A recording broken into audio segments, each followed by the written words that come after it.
Everyone, it's Devar from JH Kids, and I would like to start with a story. A true story that happened to me a few months ago.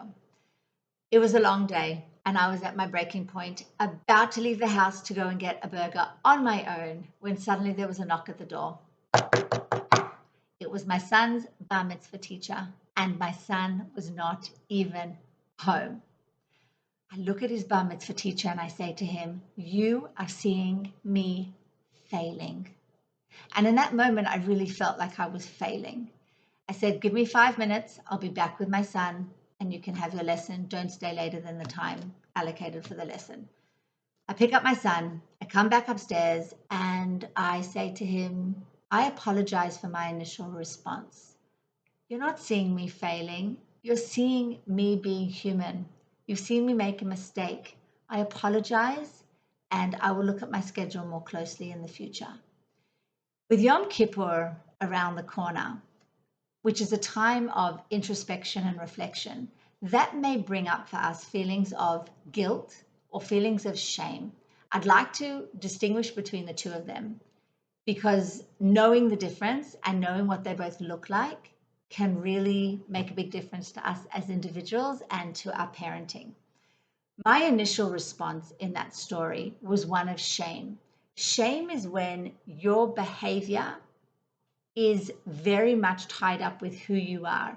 For example, if I behave in an angry way, I am an angry person.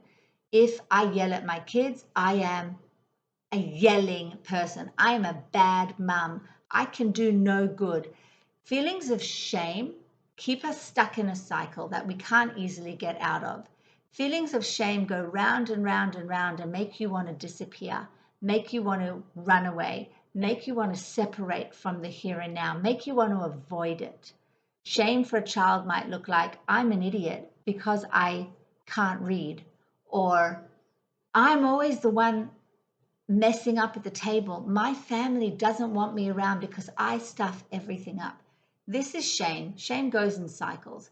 What about guilt?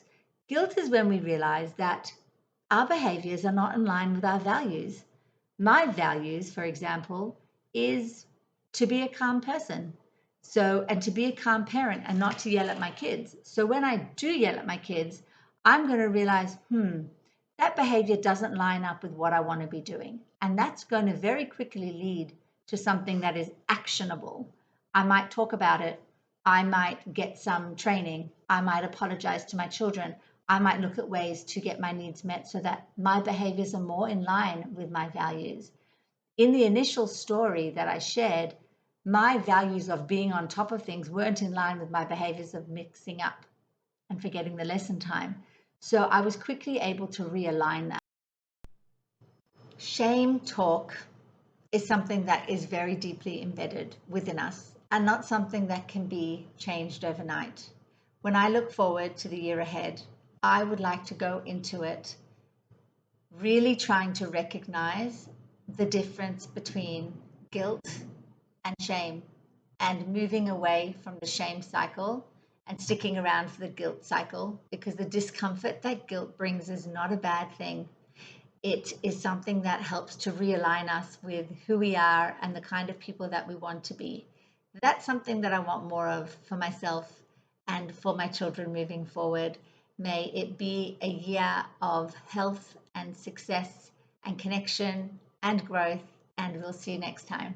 Bye.